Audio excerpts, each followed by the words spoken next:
Bonsoir, soyez les bienvenus dans 28 minutes. Bonsoir, table et admirable. Bonsoir Elisabeth.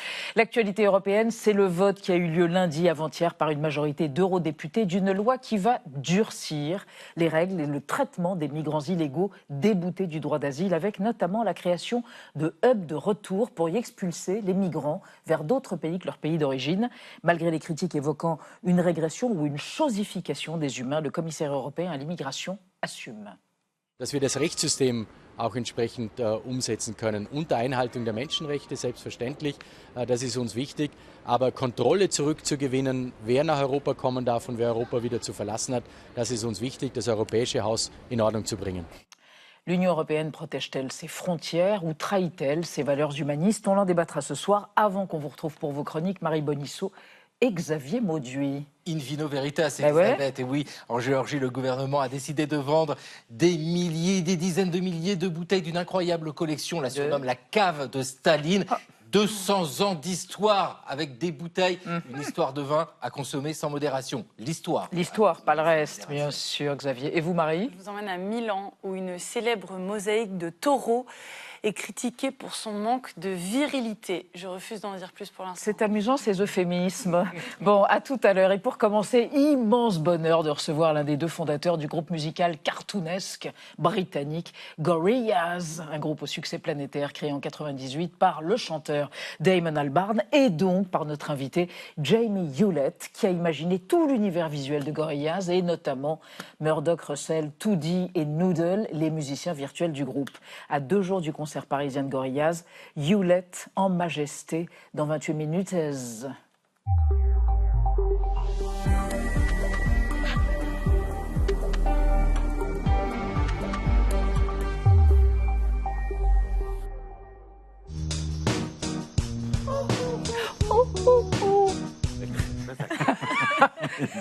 Bonsoir Jamie Hewlett. Bonsoir. Je vous présente Anna Ndiaye. Bonsoir. Et Benjamin Sportouche. Bonsoir. Co-créateur de Gorillaz.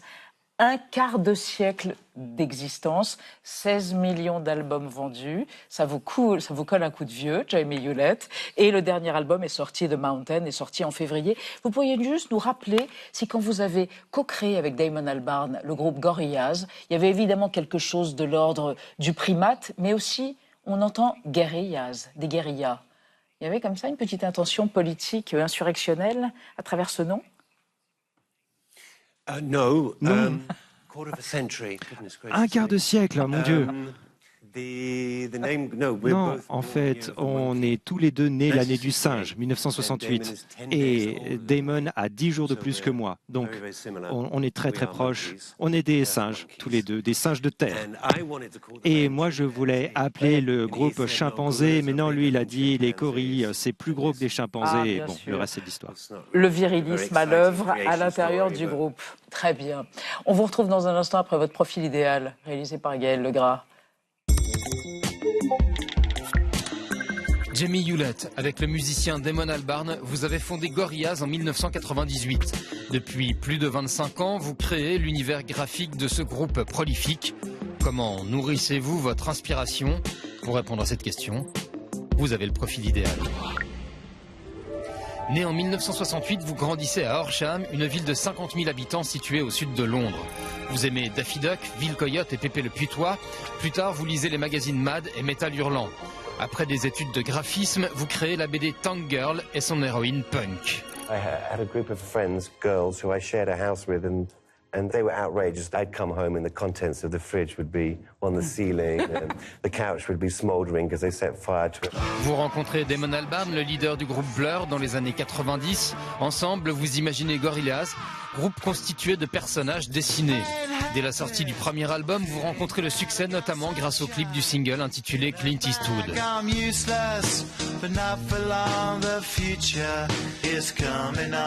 Vous collaborez avec de nombreux autres artistes comme les rappeurs de La Soul pour Feel Good Inc., tiré du deuxième album en 2005. En 2007, vous montez l'opéra pop Monkey Journey to the West, tiré d'une légende chinoise du XVIe siècle. It's the monkey's sense of anarchy, and I think we only recognise its behaviour as anarchy because we relate so closely to it. Vos albums et vos dessins animés naissent souvent d'une idée ou d'une phrase échangée avec Damon Albarn. Tout ce que les personnages de cartoon disent ou font est entièrement fondé sur ce que les vrais membres du groupe vivent ou ont vécu.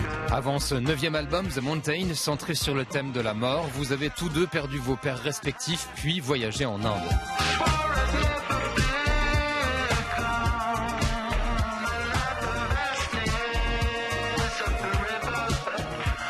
On s'est inspiré de la psyché indienne, précisez-vous, ancrée dans l'idée de la fin d'un cycle et du début d'un autre. Yes. Pardon, j'écoutais, c'est fascinant. C'est votre histoire, Jamie Hewlett. Et on réalise que votre inspiration, c'est un kaléidoscope, parce que ça va de l'Exorciste à Blade Runner, votre inspiration visuelle en tant que dessinateur et graphiste, en passant par Miyazaki, l'auteur de films d'animation japonais, et évidemment les Looney Tunes de Chuck Jones. L'animation japonaise, pas tant que ça, j'aime pas trop les mangas. J'ai beaucoup aimé le film Akira quand il est sorti et Blade Runner aussi, c'était un grand film pour moi. Et puis bien sûr, j'ai grandi en regardant les Looney Tunes, surtout Daffy Duck, qui était mon personnage préféré. Donc, oui, il y a beaucoup de choses qui viennent des années 70-80, qui sont entrées dans mes gènes. C'était un petit peu aussi l'époque Mad Max. Visuellement, c'était très excitant. Jones, l'animation. Et Pépé le Putois, vous avez Pépé le Putois. Pépé le Putois, absolument. Oui, Pépé le Putois, c'est son nom en français. Jamie Hewlett. Comment ça marche la dynamique créative entre Damon Albarn et vous? Il a une idée, puisque vous êtes tous les deux les co-créateurs de ce groupe cartoonesque qui est Gorillaz, et puis vous, immédiatement, vous délivrez une vision, vos visions visuelles, c'est le cas de le dire, à partir de son idée, un titre, et hop, vous dessinez tous les clips et tous les films d'animation. Qu'est-ce qui vient d'abord, l'œuf ou la poule? Généralement, ça commence par le fait qu'il a une chanson, il m'apporte une chanson, il dit j'ai écrit une nouvelle chanson, une ou deux chansons, et il est très prolifique, Damon. Donc si on le laisse plus de 10 minutes, il écrit tout un album. Mais bon, quand on a terminé un projet, il a déjà 5 ou 6 chansons de prêtes pour le suivant. Donc on écoute ensemble et on en parle, et puis c'est comme ça que ça commence vraiment. Et puis généralement, on voyage beaucoup, on aime bien voyager, on aime bien aller dans des endroits inhabituels, s'immerger dans des cultures différentes, voilà, et vraiment s'inspirer au maximum, et en fonction aussi du sujet de l'album. Là, The Mountain, ça se passe en Inde, donc on a passé pas mal de temps en Inde, et on travaille sur des idées pour le prochain album qui, là encore, va comprendre un voyage dans un endroit différent du monde. Oui, vous parlez de l'Inde, et donc vous avez été très inspiré par ce qui s'y fait là-bas, et notamment le rite hindouiste, mais considère la mort comme une simple étape de la vie. Est-ce que pour vous aussi, est-ce que vous voyez réincarner? Est-ce que je crois à la réincarnation à ce stade? Non, je ne crois pas vraiment à ce qu'on m'a élevé à croire. Je crois qu'il se passe quelque chose. Je pense que personne ne peut le savoir. Je ne sais pas ce qui se passe. Mais ce que j'ai découvert en Inde, c'est que quand quelqu'un meurt, il y a la tristesse de ne plus voir cette personne sous sa forme ancienne, mais on célèbre aussi la nouvelle vie de cette personne qui revient. Mais on ne la rencontrera plus jamais. Mais on sait qu'un nouveau cycle commence pour cette personne.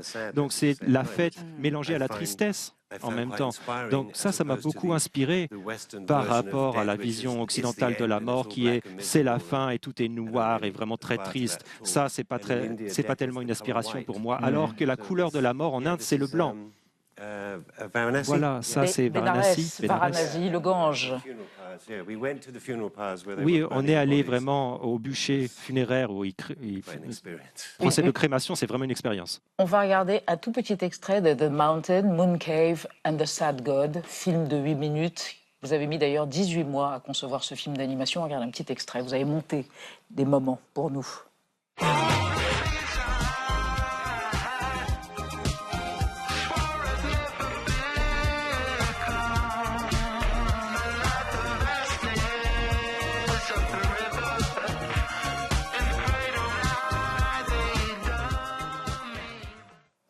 Vous êtes né en 68 et en 68, un groupe de 4 garçons dans le vent, comme on disait, est parti vers l'Est, comme vous, il y a quelques mois. Et on en parle avec vous et avec Anna. Oui, c'était en février 1968. Les Beatles débarquent en Inde avec femmes et amis, précisément au pied de l'Himalaya, à Rishikesh, sur invitation du gourou Maharishi Mahesh Yogi. Là-bas, ils vont poursuivre leur initiation de la méditation transcendantale qu'ils avaient débutée à Londres. Et il faut croire que ce séjour a décuplé leur créativité. En moins de 2 mois, ils composent 48 titres, dont l'intégralité du White Album. La chanson Why Don't We Do It in the Road est écrite face à 2 singes en train de copuler. Blackbird est inspiré du chant d'un oiseau. Et puis Dear Prudence raconte les journées de Prudence, la sœur cadette de l'actrice Mia Farrow, qui restait cloîtrée dans sa chambre à méditer. Alors est-ce que pour vous, l'Inde, ça a été une destination inspirante artistiquement parlant? Est-ce que ça a modifié votre manière de dessiner ou de faire de la musique? Complètement. Nous, on est allé au même endroit. Il y a un pont qu'on traverse à Rishikesh et si vous tournez à droite, il y a l'ashram des Beatles. Si vous tournez à gauche, il y a un ashram différent. Nous, on a tourné à gauche parce qu'on ne voulait pas aller au même ashram, parce que c'est un petit peu un endroit super touristique maintenant. Mais je crois que, bon, bien sûr, George a été très inspiré et Paul aussi. Bon, je ne sais pas tellement pour Ringo. Je crois que l'Angleterre lui manquait beaucoup, c'est ce qu'on dit en tout cas. Mais oui, tout ce qui s'est passé en Inde m'a changé, vraiment à 100%, complètement. Et Damon aussi, musicalement, et moi, dans mon art, c'est l'un des endroits où si on ne voit pas ce qu'il se passe, si on ne s'inspire pas vraiment de ce qu'il se passe vraiment dans les rues, c'est qu'on dort, parce que tout se passe en même temps là-bas, autour de vous, à n'importe quel moment. Et on peut regarder ici, ça peut être choquant, et on peut regarder là, et ça peut être la chose la plus magnifique que vous ayez jamais vue, exactement dans la même rue. Donc oui, ça a été une énorme inspiration. Et simplement, en redescendant de l'inspiration, là, j'ai pu vraiment remettre les pieds sur terre. Cet album est très cosmopolite, hein, il y a 5 langues au total, et ça nous fait penser à ce qui se passe dans votre pays d'origine. La Grande-Bretagne, qui est aujourd'hui marquée par un repli assez nationaliste autour de Nigel Farage, notamment, ou Tommy Robinson. Qu'est-ce que ça vous inspire, vous qui vivez aujourd'hui en France? Je veux dire que bien sûr qu'il y a un problème dans mon pays en ce moment, je m'en rends compte. Peut-être que vous aussi, vous en avez un dans votre pays. En tout cas, ça arrivera si vous ne faites pas attention. Qu'est-ce que ça veut dire pour moi? J'espère que... Non. Qu'est-ce que ça signifie pour moi? J'aime bien faire avancer l'idée de ce qu'on peut réaliser quand on collabore avec d'autres, des gens qui viennent du monde entier. Et je crois que si cet album avait été fait avec seulement des Blancs comme moi et Damon à Londres, il ne serait pas très bon. Je crois que vraiment le but du voyage et de la collaboration, c'est d'apprendre des autres personnes. Et voilà pourquoi c'est un album si fort, parce qu'il y a tellement de personnes différentes venues du monde entier qui y ont travaillé. Une dernière question. Vous vivez en France depuis 15 ans, vous êtes marié à une merveilleuse Française. Est-ce qu'il vous avait été tenté de temps en temps de demander l'asile poétique en France, ou si une fée pouvait venir et vous dire « Veux-tu être naturalisé, Jamie Hewlett, et devenir français ?» Est-ce que vous diriez oui? Je voudrais un passeport français, oui, mais ce n'est pas possible pour moi parce que je ne suis pas George Clooney. L'acteur américain George Clooney qui a été oui, encore un passeport, s'il vous plaît. Vous voulez un passeport français? Vous parlez un peu français, Jamie Hewlett. Beaucoup mieux que vous ne le laissez entendre avec votre excellente interprète Anthony Roger. Très bien, je pense que le message est passé. En attendant, vous serez avec votre groupe merveilleux Gorillaz à Vincennes au festival Wheel of Green après-demain vendredi. Et puis le 11 juillet, ce sera à Aix-les-Bains le 11 juillet. Donc, merci à Anthony Roger. Et puis ça, c'est The Mountain. 9e album. Et puis, je signale aux éditions Taschen, absolument génial bouquin qui retrace 25 ans de votre travail de graphiste dessinateur. Merveilleux dessinateur. Merci, Jamie Hewlett. Merci, thank you so much, thank you. Eh oui, il parle français. Et on passe à notre débat sur l'immigration en Europe après l'adoption lundi au Parlement européen d'une loi qui va considérablement durcir la situation des migrants déboutés du droit d'asile, nécessaire pour endiguer la montée stratosphérique des populismes dans les pays de l'Union, ou au contraire recul historique pour les droits des personnes et pour les valeurs humanistes européennes. On en débat après la mise au point de Sandrine Le Calvez.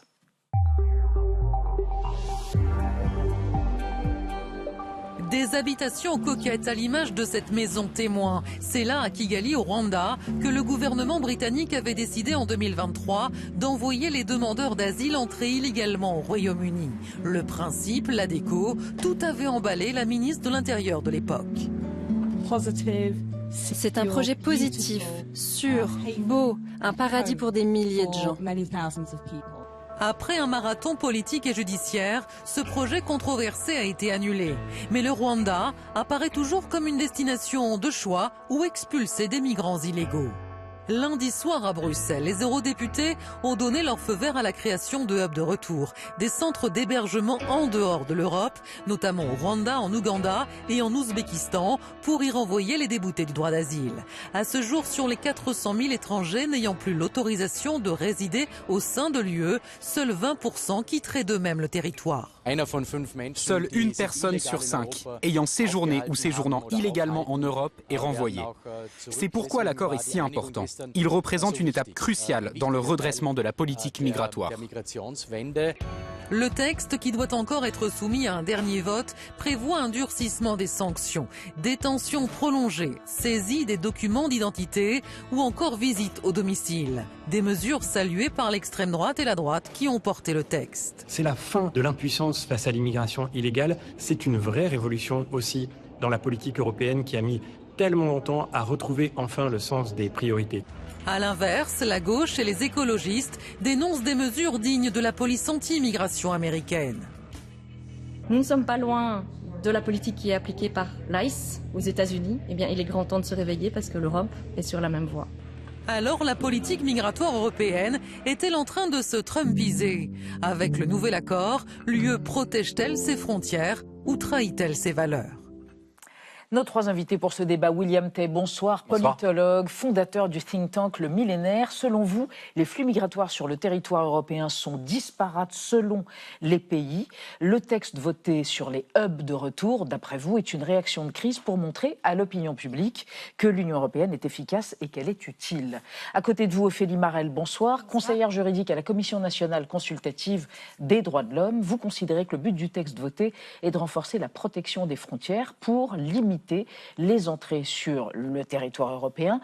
Et là, ajoutez-vous, ça se fait en dégradant les droits fondamentaux, car cela permet d'expulser des personnes en situation irrégulière. Et à côté de vous, Yves Bertoncini, bonsoir, consultant et enseignant en affaires européennes. Vous enseignez à l'ESCP, Business School et au corps des mines. Selon vous, les hubs de retour sont un outil, mais pas la solution miracle qui permettrait de résoudre les problèmes de fond. Du point de vue politique, ajoutez-vous, ces hubs permettent surtout de répondre aux attentes de ceux qui refusent en bloc l'immigration. Et on va démarrer le débat, Benjamin, avec la carte du jour pour mieux comprendre les flux et les voies migratoires. Les flux d'entrée, regardez, en Europe et en Grande-Bretagne, de l'immigration dite clandestine.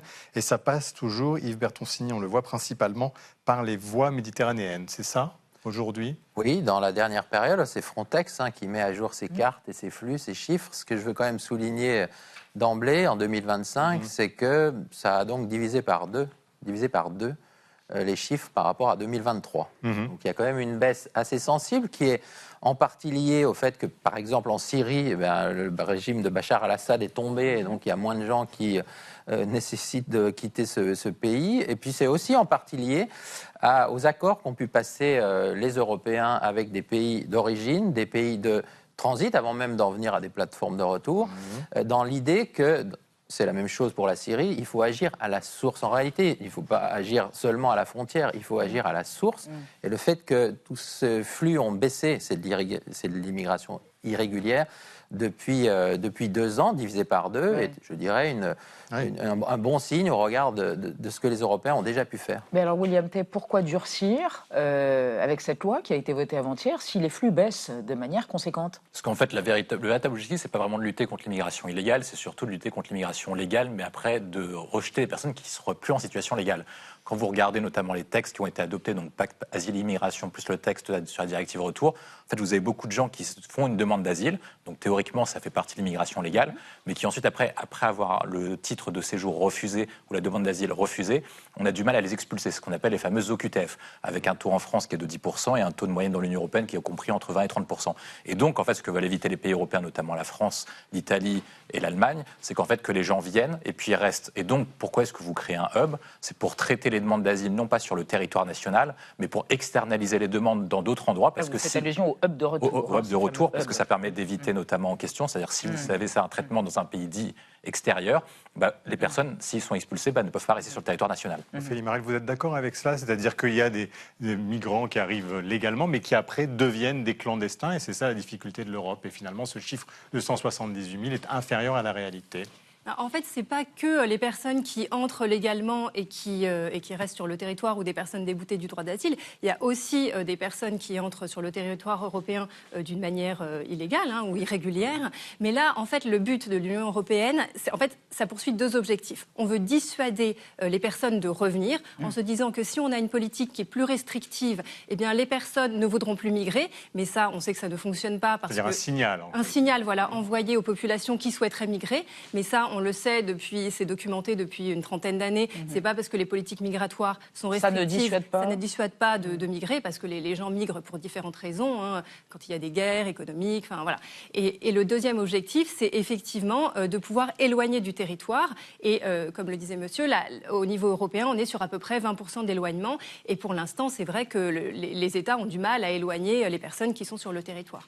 Vous êtes d'accord avec ça, William T, sur le signal ? Je ne sais pas si vous allez partager ce que dit Ophélie Marel. Est-ce que pour vous, c'est un signal envoyé à ces migrants, cette symbolique que cette politique ? La plupart des pays suivent le modèle anglo-saxon. Et le modèle anglo-saxon est basé sur deux choses. Un, c'est réguler les demandes d'entrée dites légales avec la fameuse green card aux États-Unis. C'est-à-dire vous mettez des filtres sur les professions qui viennent ou pas. Et ensuite, après, sur des conditions très, très restrictives pour dissuader en fait les gens de venir. Et ce qu'a mis notamment en place Trump, c'est un exemple qu'on cite souvent, lorsque Trump a été élu président des États-Unis, donc le 4 novembre 2016, il n'était pas encore président. Mandat. Non, le premier mandat, c'est vraiment marquant. Il n'est pas encore président des États-Unis, parce qu'il rentre en fonction tout le temps en janvier, le président des États-Unis. Mais une fois qu'il a été élu, les demandes de permis de travail ou de séjour aux États-Unis ont baissé de 50 à 70%. Donc ça veut dire que même, juste avant même qu'ils mettent le pied à la Maison-Blanche, en fait, le fait qu'ils disent qu'ils mettent en place une politique dissuasive entraîne les gens à de faire moins de flux. Ensuite, après, là où madame a raison, c'est que c'est pas parce que vous mettez une politique dite dissuasive que des gens qui veulent vraiment venir veulent venir, parce que eux, la contrainte qu'ils ont, c'est de dire, est-ce qu'on échappe à un territoire en guerre, une économique ou des famines ? Et donc là, ils se diront, vaut mieux braver, quitte à venir sur le territoire européen que de la directive européenne. Vous allez réagir après, Yves Bertoncini, mais on va évoquer avec vous trois et avec Anna le nombre et le profil des demandeurs d'asile. Oui, près de 700 000 personnes ont fait une première demande d'asile dans l'Union européenne en 2025. 669 365 précisément selon les données d'Eurostat. Un chiffre qui a diminué lui aussi de 27% par rapport à 2024. Je rappelle qu'un demandeur d'asile, c'est une personne qui fuit son pays par crainte d'y être persécutée ou à cause d'un conflit et qui ne peut pas se réclamer de l'aide de son pays. Elle peut donc demander l'asile dans un pays tiers. Si sa demande est acceptée, elle reçoit le statut de réfugié et une protection internationale qui est régie par la Convention de Genève de 1951. Et depuis 2013, il faut dire que c'était les Syriens qui étaient le premier groupe de personnes à demander l'asile au sein de l'UE. Mais aujourd'hui, ce sont désormais les Vénézuéliens les plus nombreux. Ils étaient près de 90 000 en 2025. Cette augmentation, elle s'explique par la crise que traverse le pays. L'exil des Vénézuéliens a commencé peu après la réélection contestée de Nicolas Maduro. C'était le 28 juillet 2024.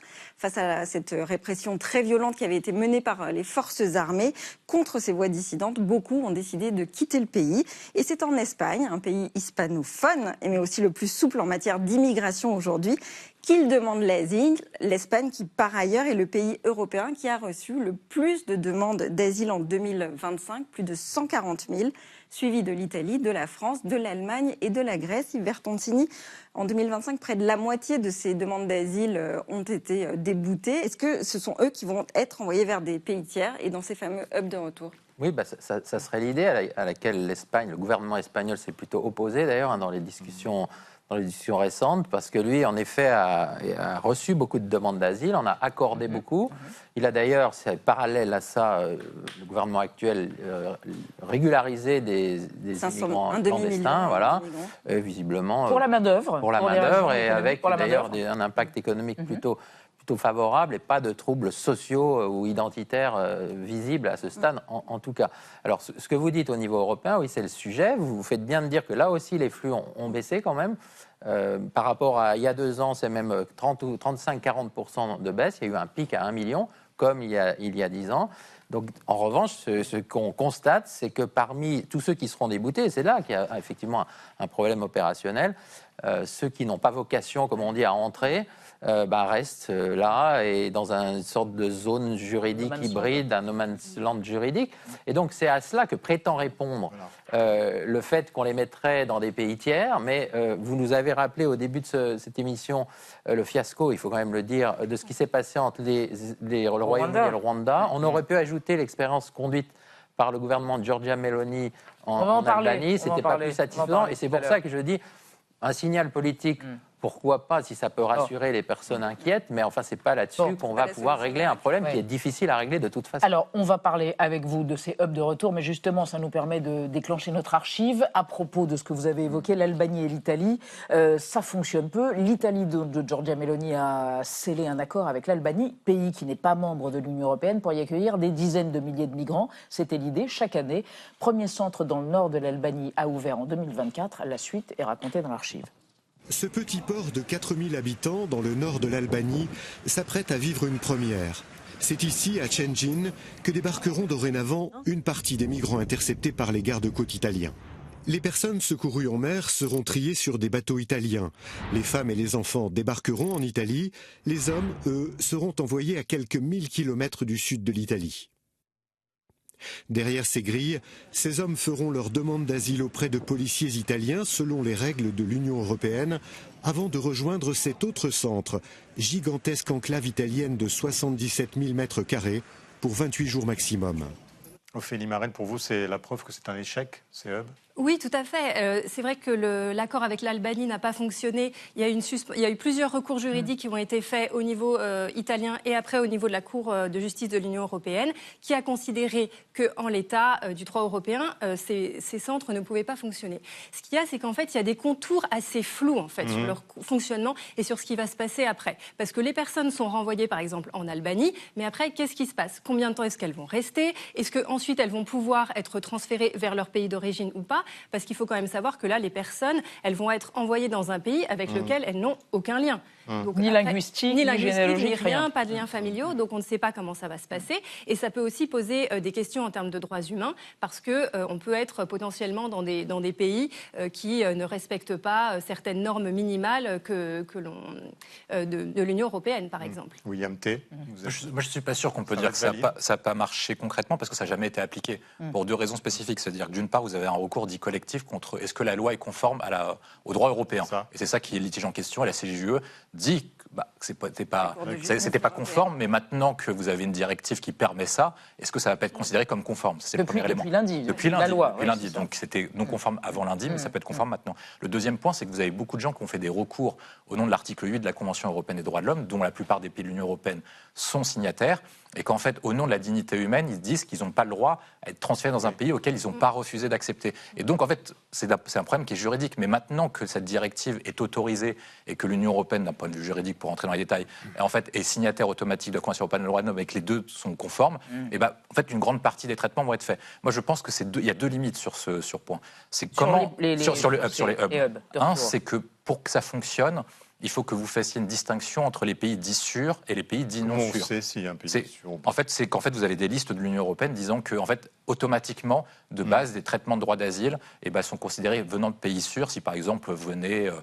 si vous faites une demande d'asile mais que vous venez d'Angleterre, par exemple, il y a moins de chances que vous soyez persécuté que si vous venez de Syrie, par exemple, en l'occurrence. Et donc, en fait, il faut faire une distinction entre les pays sûrs et les pays non sûrs. Et donc, dans les hubs, vous mettez plutôt les pays dits sûrs parce que dans les pays sûrs, le déboutage du droit d'asile est beaucoup plus important. L'autre point, je pense, c'est de dire dire concrètement que les hubs ne suffiront pas à traiter toutes les demandes d'asile parce que vous êtes sur un refus qui est à peu près de 300 000 à 400 000 par an, et les hubs ne sont pas faits pour traiter autant de personnes. Donc en fait, je pense, et c'est pour ça que j'ai répondu ça, c'est-à-dire que les hubs sont faits pour manifester à l'opinion publique que les États membres en fait, font une politique active en matière de retour sur l'immigration, mais ça ne permettra jamais de traiter les 400 000 de traitements d'asile. Mais Yves Bertoncini, quels pays vont vraiment s'en emparer? Le Danemark, d'autres? Voilà, l'Allemagne, l'Autriche, je crois. Quelques-uns ont annoncé qu'ils allaient le faire, peut-être la Grèce aussi. Et avec quel pays? Voilà, alors la question après... Alors, on a entendu parler de Rwanda, Ouzbékistan, Ouganda. Voilà. Ce sont des pays sûrs. Vous parliez de pays sûrs en termes de pays accueillant des hubs. En fait, c'est pas eux qui sont considérés comme pays sûrs, mais est-ce que c'est la provenance c'est la provenance. Mais par rapport à ces pays où se reconstruisent ces hubs, qu'est-ce que vous en pensez? Moi, je suis très sceptique. Je vous dis, voilà, j'ai visité le Rwanda il y a pas mal d'années. Je suis assez sceptique. On a bien vu d'ailleurs comment les Britanniques s'étaient crachés là-dessus. En fait, ça fait penser à l'ardoise magique. Voilà, il y aurait des demandeurs d'asile là et on va les mettre ailleurs. Mais ça a été un fiasco logistique, ce qu'ont fait les Britanniques. On verra bien ce qu'il en est des Italiens avec les Albanais, parce que pour le coup, les Italiens avaient déjà trouvé l'Albanie comme partenaire, avec des effets de levier, puis des liens entre ces deux pays.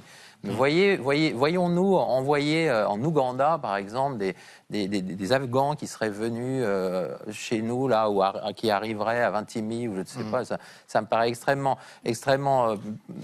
illusoire, mais on le verra. L'avantage de ces textes, c'est qu'ils vont s'appliquer. Il faut quand même redire quand même que ça fait partie d'un pacte plus large qui prévoit aussi l'accueil des demandeurs d'asile qui doivent l'être, la solidarité aussi entre les pays qui sont parfois, et c'est le cas de la Grèce, exposés à des afflux massifs, une solidarité soit humaine, c'est-à-dire qu'on transfère, comme ça a pu être fait dans le passé, certains demandeurs d'asile dans d'autres pays, ou alors une solidarité financière. Et puis surtout, le volet externe est très important. C'est quoi le volet externe? Le volet externe, c'est d'agir à la source. Agir à la source, alors ça veut dire la diplomatie, le développement, la dépense, le commerce, le développement. Ça va au-delà de l'asile et de la migration. Il faut que les Européens s'affirment davantage pour ne pas être ballottés par les crises de leur entourage. Ça a été essayé. Et en vain, voilà, disent ceux qui aujourd'hui réclament ce que fait l'Union européenne. Voilà, cette coopération qui n'a pas fonctionné, qui n'aurait pas fonctionné. Non, mais absolument. On a vraiment l'impression que l'Union européenne essaye de donner des gages et essaye de développer un nouvel outil.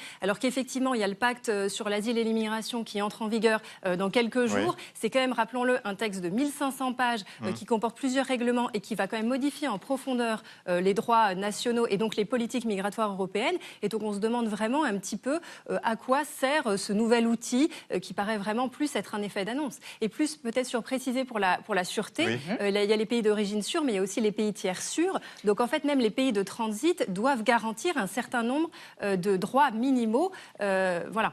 D'où l'accusation de trumpisation de la politique migratoire, William T., de l'Europe, notamment quand on commence à l'Ouzbékistan, on ne se dit pas une démocratie exemplaire, par exemple. Mais c'est sûr qu'il y a un problème sur le choix des hubs. Je pense que ce n'est pas adapté de mettre les personnes au Rwanda ou en Ouzbékistan. Ça ressemble à une provocation, même, quasiment. Je pense que c'est pas... Par rapport à l'Ouzbékistan. En fait, ça les éloigne beaucoup de leur pays d'origine. Donc ce serait où pour vous, pardon? Moi, je pense que le mieux, ce serait comme la plupart, je dirais que 50% des demandes de traitement sont faites du Maghreb et du Moyen-Orient, il aurait mieux trouver des pays qui soient collés, comme l'Égypte, par exemple. En tout cas, au moins, ça collerait mieux, et puis c'est un pays considéré comme sûr. Je pense que le sujet de trumpisation... Le voisin n'est pas forcément d'accord sur l'Égypte. Le sujet de trumpisation est quand même éloigné. Quand vous comparez la politique migratoire américaine, il suffit de comparer ce que mène, par exemple, Joe Biden, qui était président des États-Unis, démocrate, avait fait en sorte que toutes les personnes qui viennent illégalement sur le territoire américain avaient aucun droit d'être naturalisées et avaient aucun droit social. Alors on se référait plutôt à ICE, la politique menée par Trump, mandat. Oui, mais ça veut dire qu'aux États-Unis, il y a quand même un consensus qui fait que la politique migratoire est beaucoup plus musclée là-bas qu'en Europe. Sur le sujet européen, moi je pense que le sujet essentiel, et pourquoi est-ce que ça a été mis en place, c'est parce que vous avez une montée des droites nationales, des extrêmes droites, etc., et que les pays et les États membres, et à la fois l'Union européenne, doivent justifier de leur existence, et donc s'ils ne s'emparent pas de la politique migratoire, il y a un risque que vous avez une contagion de beaucoup de gens qui soit sont sur les mêmes idées que Mélanie, soit sont les mêmes idées les partis les plus populistes et les plus extrémistes. Et donc les partis de gouvernement sont obligés de le faire. Mais c'est pour ça qu'il faut rappeler inlassablement que l'Europe est en train d'agir, avant même d'adopter ce texte en trilogue, que ce texte n'est pas glorieux, que les dispositifs, à mon avis, sont un peu fumeux, mais oui, le sujet, quand on voit les images de trop-plein, hein, les canaux, voilà, c'est de rappeler que l'Europe n'est pas actuellement soumise à un afflux migratoire massif. Mais est-ce que c'est pas une réponse politique C'est plutôt même en nécessaire train de baisser parce que on stabilise un peu mieux le voisinage. Oui, mais est-ce que c'est pas une réponse politique nécessaire? Voilà. En tout cas, c'est une réponse politique qui a été que réclament les peuples européens? Jugé nécessaire compte tenu des majorités politiques qui ont été élues par les peuples européens, mais ça n'empêche pas, puisqu'on est en démocratie, de commenter ce qui a été décidé. Et encore une fois, sous l'angle de l'efficacité, parce qu'il n'est nul doute qu'il y a un problème difficile à régler, hein, le fait qu'il est difficile d'éloigner ceux qui seraient déboutés du droit d'asile, eh bien, on aura le loisir de voir si ça a marché davantage que l'action à la source. Alors, on aura aussi le loisir de voir, Ophélie Morel, ce que sont les visites domiciliaires qui est prévu par ce texte. Et ça semble quand même un vrai durcissement. Oui. C'est-à-dire que les autorités pourront se rendre au domicile de gens et éventuellement en tout autre lieu pertinent. Qu'est-ce que ça veut dire ? Ça, en fait, les visites domiciliaires, c'est calqué sur le droit pénal. Hein, donc, c'est ce qu'on appelle des perquisitions. Oui. On ne sait pas vraiment. Tout autre lieu, ça peut être potentiellement le lieu de travail, hein, parce qu'il y a quand même beaucoup de personnes qui sont en situation irrégulière et qui travaillent. Les écoles, la salle de sport, enfin, j'en sais rien, des lieux, en fait, qui ont un lien avec la personne. Donc là, il y a un flou autour de ça. De toute façon, il y a un flou quand même sur la mise en pratique de ce texte. Et aussi, effectivement, c'est extrêmement attentatoire aux droits humains. Hein, pour le coup, atteinte à la vie privée... et à la Convention européenne des droits de l'homme. Sur cette notion. En fait, il faut rappeler que ça reste une directive, et une directive, en fait, ce sont les États membres qui vont l'adapter chacune dans leur réglementation nationale. Donc eux-mêmes, les États membres, doivent correspondre à l'objectif fixé par la directive, mais ensuite, après, vont prendre les mesures qui sont adéquates. Le principe français, par exemple, pour vous? En principe français, je pense qu'il y a un problème, c'est que déjà, pour l'instant, tant qu'Emmanuel Macron est président de la République, il est contre une partie des dispositifs du pacte, notamment les hubs, il est contre personnellement, et son gouvernement est officiellement contre. Donc je ne sais pas s'ils vont transposer de manière adéquate, correspondant aux objectifs. Ils n'ont pas le choix, parce que la France est membre de l'Union européenne, donc il va être obligé d'aller. Ensuite, après, est-ce qu'ils vont aller plus loin ou pas? Ça dépendra des États membres. J'imagine que l'Italie ira beaucoup plus loin que la France, par exemple, donc ça veut dire que vous aurez une déclinaison qui ne sera pas la même. En même temps, l'Italie a besoin de cette immigration pour la main-d'œuvre. Je pense, et tout à fait. Donc ça veut dire qu'en fait, chaque pays va faire la même chose. Ensuite, après, concrètement, comment les pays vont mettre ça en place? En fait, il faut se dire que l'Union européenne était obligée d'agir pour montrer qu'ils étaient capables d'agir, avec une raison qui est simple, c'est que lorsque vous avez que 20% d'obligations à quitter le territoire qui sont exécutées, et ben les États sont critiqués d'impuissance publique. Ça renie les valeurs européennes et françaises. Ça renie les valeurs européennes et françaises. Vous avez 20 secondes. Si on accueillait plus de demandeurs d'asile, oui, ça renierait nos valeurs. Pour autant, on en accueille tout le temps. Par ailleurs, il faut réaffirmer que l'immigration, dont certains diront que c'est une fatalité, c'est surtout une réalité et même c'est une nécessité. Ce qu'il faut, c'est l'organiser. Et dans le pacte asile-migration, il y a aussi un accent qui est mis sur les voies d'immigration légales, ordonnées, qu'il faut continuer à développer. C'est QFD. Merci infiniment à tous les trois. Ce débat était passionnant. Merci d'être venus débattre. On va rester dans l'actualité, mais vue par Xavier Maudieu et Marie Bonisseau. Vente aux enchères en Géorgie de 20 000 bouteilles de vin ayant appartenu à Staline. Ça nous coupe un peu l'envie de l'y goûter. Et à Milan, on s'interroge, le taureau en mosaïque de la galerie Vittorio Emanuele II a-t-il perdu ses roubignoles? C'est authentique. Mais d'abord, le mot vedette du jour, patrie bleue, du nom de la doctrine géopolitique turque. La Turquie d'abord, en un mot, quoi. C'est entendu. La patrie bleue, Mavi Vatan. La Mavi Vatan, qui est la patrie bleue. Patrie bleue en turc. Qu'est-ce que ça veut dire? Exactement ce que ça dit. Merci de m'en dire un peu plus. Entendu. La vie secrète des mots vedettes. Patrie bleue, en turc Mavi Vatan, désigne une doctrine géopolitique qui prône l'extension des intérêts maritimes de la Turquie en mer Noire, en mer Égée et en mer Méditerranée. Dans le courant du mois de juin, le Parlement turc va examiner un projet de loi afin de transposer patrie bleue en droit. Cette théorie militaire expansionniste, conçue dans les années 2000 par des amiraux de la marine turque au penchant nationaliste, revendique un vaste domaine maritime de 462 000 km², la patrie bleue, Mavi Vatan, qui empiète notamment sur les ZEE de la Grèce et de Chypre, potentiel prélude à une éventuelle castagne. Les espaces maritimes sont définis selon les principes de la Convention des Nations Unies sur le droit de la mer, signée le 10 décembre 1982 à Montego Bay en Jamaïque par 157 États. Celle-ci établit la ZEE d'un pays comme la bande maritime qui s'étend à 200 000 nautiques à partir des lignes de base du littoral. La Turquie ne l'a pas signée. La convention de Montego Bay favorise les États ayant de nombreuses îles habitées qui peuvent étendre artificiellement leurs ZEE.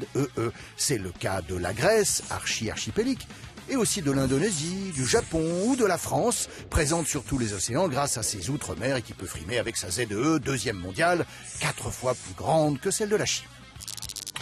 Patrie bleue vient percuter le droit de la mer, notamment grec, mais fait consensus dans l'opinion turque. Elle est donc politiquement bénéfique à son promoteur, en plus de servir de base juridique interne aux opérations militaires ou énergétiques qui ne manqueront pas d'être contestées à l'étranger. Patrie bleue, pas très blanc-bleu surtout.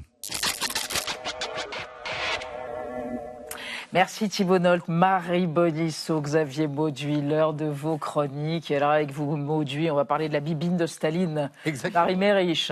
Alors, à Tbilissi, en Géorgie, le gouvernement a décidé de vendre aux enchères. Alors, on disait 80, maintenant c'est 20 000 bouteilles du montagnard du Kremlin, comme l'appelait aussi Mandelstam. Des bouteilles, c'est de l'histoire en bouteille. Ah oui, et puis la belle histoire, vous allez voir, Elisabeth, parce que l'archéologie a identifié les premières traces de vinification 8000 ans avant notre ère en Géorgie. Et en effet, c'est dans le Caucase, entre la Géorgie et l'Arménie, que la vigne a été domestiquée. Et puis par la suite, donc, le raisin a été transformé en vin en Géorgie.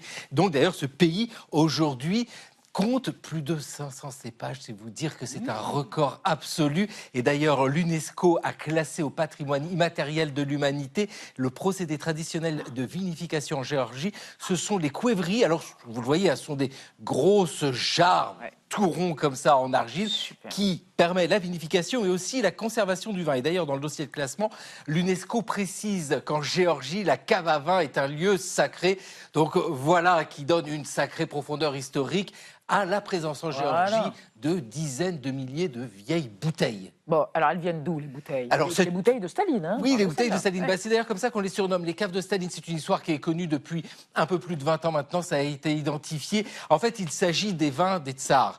Les vins des tsars qui, les bolcheviks les ont récupérés, évidemment, au moment de la révolution de 1917 et la chute de Nicolas II. Et Staline, quand il était à la tête de l'URSS, vous le voyez, il levait le coude, sans doute. Et donc, il a enrichi, d'ailleurs, cette collection-là. Alors, on trouve des vins absolument remarquables. Le vignoble bordelais est bien représenté, des sauternes, des châteaux Yquem, et puis on va voir des vins géorgiens, bien sûr, et puis plein de vieilles bouteilles, alors authentiquement historiques, au sens où elles auraient appartenu à Napoléon. Alors là, on a toute l'étude qui est faite là-dessus, mais Napoléon qui ne buvait que du Gevrey Chambertin, côté Bourgogne donc, mais coupé d'eau. On le savait qu'il n'était pas parfait. Non. Et donc, au moment de la Seconde Guerre mondiale, mais c'était pas le même vin qu'aujourd'hui. Et au moment de la Seconde Guerre mondiale, Staline a voulu surtout que ces bouteilles soient protégées des nazis, et donc il a choisi des lieux sûrs, la Géorgie. La Géorgie, pourquoi?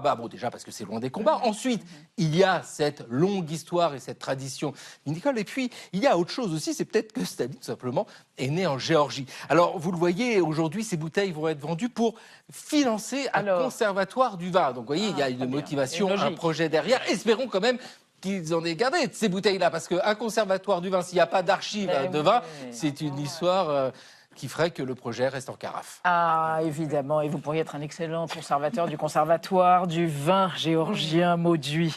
Bon, Marie, les Milanais ont un énorme problème. Où sont-elles, se disent-ils à propos de leur célèbre taureau? Où sont les roubignoles? Leur mosaïque. Mais oui, c'est encore une histoire de restauration d'œuvres d'art qui ne plaît pas à tout le monde. Cette fois, ça se passe à Milan, sous la splendide Galleria, couverte dans le centre-ville. Un passage qui a été inauguré en 1878 par le roi Victor Emmanuel II d'Italie, qui a donné son nom à cette galerie.